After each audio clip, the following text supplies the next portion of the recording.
بسم اللہ الرحمن الرحیم اللہم صلی علی محمد وعلی آل محمد وبارک وسلم۔ ہیلو ویورز، کیسے ہیں آپ؟ میں ہوں زبیر حفیظ اور آپ میرا آفیشیل یوٹیوب چینل دیکھ رہے ہیں۔ آج کا ہمارا موضوع ماہ رجب المرجب کے حوالے سے ہے۔ تو اپنے موضوع پر آگے بڑھنے سے پہلے میں گزارش کرتا ہوں ان دوستوں سے جو ابھی تک سبسکرائب نہیں کر چکے کہ ہمارے اس چینل کو سبسکرائب کریں اور بیل آئیکن کو کلک کریں تاکہ ہماری ہر نئی آنے والی ویڈیو آپ کو مل سکے۔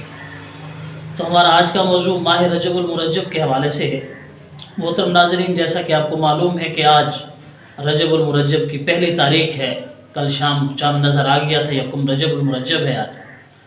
تو رجب اسلامی سال کا 7واں مہینہ ہے، اور جیسے سارے دن اللہ کے ہیں، سارے مہینے اللہ کے ہیں، اور اللہ نے جس کو بھی بنایا، جس مہینے کو، جس دن کو، جس تاریخ کو، کوئی بھی بیکار نہیں ہے۔ خدا نخواستہ کوئی دن اور کوئی مہینہ نحوست والا نہیں ہے۔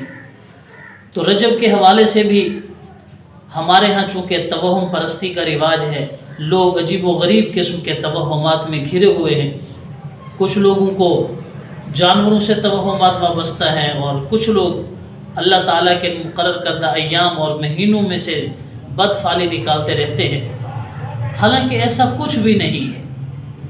حضور صلی اللہ علیہ وسلم کی عادت مبارکہ یہ تھی کہ جب رجب کا چاند نظر آتا تھا تو آپ صلی اللہ علیہ وسلم ایک فصیح و بلیغ اور بڑی عمدہ قسم کی دعا ارشاد فرمایا کرتے تھے۔ صحابہ کرام بھی وہ دعا پڑھتے تھے، احادیث کی کتابوں میں موجود ہے، اور بڑی کثرت روایات کے ساتھ وارد ہوئی ہے۔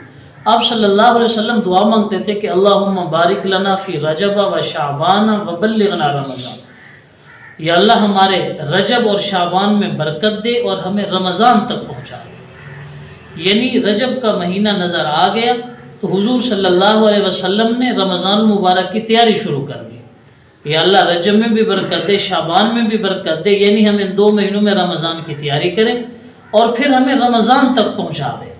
یعنی اللہ کے نبی صلی اللہ علیہ وسلم یہ دعا مانگ رہے ہیں کہ یا اللہ میری عمر اتنی بڑھا دے کہ اب مجھے رمضان سے پہلے موت نہ آ جائے۔ رمضان جیسا کہ آپ جانتے ہیں کہ نیکیوں کا موسم بہار ہے، نیکیوں کا سیزن ہے، تو وہاں ایک نیکی 70 نیکیوں کے برابر ہے، اور دن رات اللہ کی رحمتیں برستی رہتی ہیں۔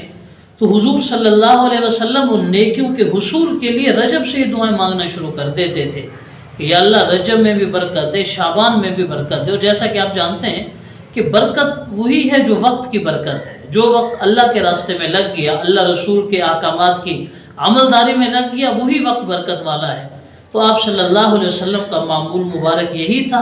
ہمیں بھی چاہیے کہ ہم اس سنت پر عمل کرتے ہوئے حضور صلی اللہ علیہ وسلم کی کامل اتباع میں جب رجب کو پالیں تو یہ دعا مانگ لیں، اللہم بارک لنا فی رجب و شعبان و بلغنا رمضان۔ تو یہ دعا مانگنے کے بعد گویا کہ ہم نے اللہ تبارک و تعالی سے یہ دعا کر لی ہے کہ یا اللہ ہمیں رمضان مبارک کی برکت نصیب فرما۔ رمضان کی مبارک گھڑیاں، مبارک لمحات، روزے، تراویح، صدقات، زکوٰۃ کے لمحات، وہ جتنی بھی نیکیوں کا سیزن ہے یا اللہ ہم سب کو وہ نصیب فرما۔ تو رجب اسلامی سال کا 7واں مہینہ ہے، اور جیسے باقی مہینے اللہ کے ہیں، باقی دن اللہ کے ہیں، ویسے یہ مہینہ بھی اللہ ہی کا ہے۔ لوگوں نے اس مہینے کے اعتبار سے عجیب و غریب قسم کی باتیں بنا رکھی ہیں، فرض کر رکھی ہیں۔ یاد رکھیے اللہ کے ہاں وہی عبادت مقبول ہے جس کا اس کے رسول نے طریقہ بتلایا، اللہ نے حکم دیا۔ اور اگر کوئی ہم اپنی طرف سے ایسی عبادت کرتے ہیں جو اللہ رسول کے حکم کے مطابق نہیں ہے، رسول اللہ کے طریقے کے مطابق نہیں ہے، تو وہ کوئی عبادت نہیں ہے۔ رجب المرجب میں آپ عبادت کریں، لیکن ایسی عبادت کریں جیسے باقی ایام میں کرتے ہیں، باقی مہینوں میں کرتے ہیں۔ رجب المرجب میں روزے رکھیں، لیکن اس میں ویسے ہی نفلی روزے رکھیں جیسے باقی مہینوں میں نفلی روزے رکھے جاتے ہیں۔ بطور خاص آپ صلی اللہ علیہ وسلم نے اس مہینے کی نہ کوئی عبادت متعین کی ہے اور نہ ہی کوئی روزہ متعین کیا ہے۔ تو کوئی بندہ اگر اس میں نفل روزہ رکھتا ہے وہ ایسے جیسے شعبان میں رکھ رہا ہے، شوال و ذوالقعدہ میں رکھ رہا ہے، محرم و صفر میں رکھ رہا ہے۔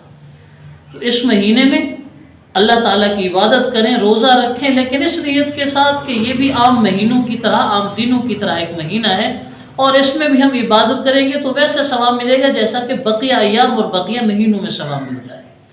حضرت عمر رضی اللہ تعالی عنہ، آپ حضرات جانتے ہیں کہ صحابہ کرام رضوان اللہ علیہ مجمعین کا جو مزاج تھا وہ مزاج نبوت کے عین مطابق تھا، یعنی اسلام میں، دین میں، شریعت میں تھوڑی سی بھی کمی کوتاہی یا بڑھوتری انہیں بالکل برداشت نہیں تھی۔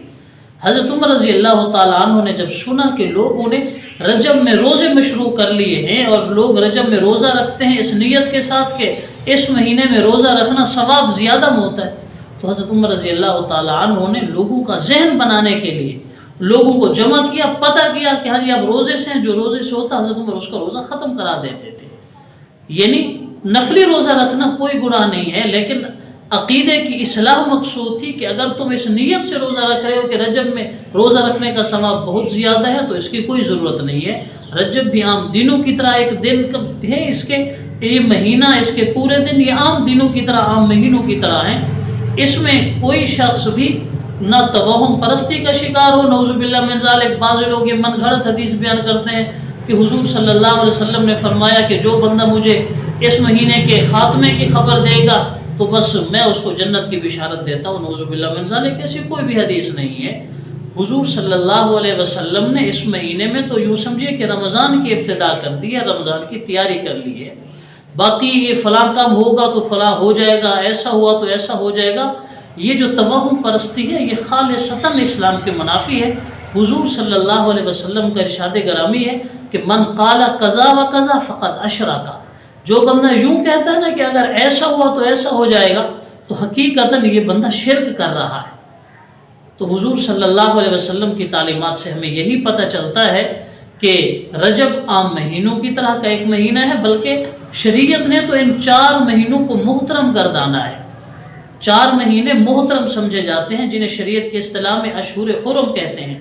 عرب لوگ ان مہینوں کا اتنا احترام کرتے تھے کہ اگر ان کی سابقہ لڑائیاں بھی چل رہی ہوتی تھی، ان کی سابقہ جنگ و جدل بھی چل رہی ہوتی تھی، جب ان مہینوں کے ایام شروع ہوتے تھے تو وہ اپنی جنگیں روک دیا کرتے تھے۔ ذیقعد، ذی الحج، محرم یہ 3 متصل مہینے ہیں، اور چوتھا مہینہ رجب ہے جس کو رجب مضر بھی کہا جاتا ہے۔ شریعت کے اصطلاح میں رجب مضر یا رجب المرجب کہا جاتا ہے۔ تو رجب تو ان پاکیزہ اور محترم مہینوں میں شامل ہے جس کا احترام شریعت نے سکھایا ہے، چاہے جائے کہ ہم اس سے بدفعلی لیں، ہم اس کو نحوست والا گردانیں، یہ تعلیمات شریعت کی تعلیمات کے منافی ہیں۔ اللہ تعالیٰ عقل سلیم عطا فرمائے اور اللہ تعالیٰ حضور صلی اللہ علیہ وسلم کے احکام کے مطابق زندگی گزارنے کی توفیق عطا فرمائے۔ السلام علیکم ورحمۃ اللہ۔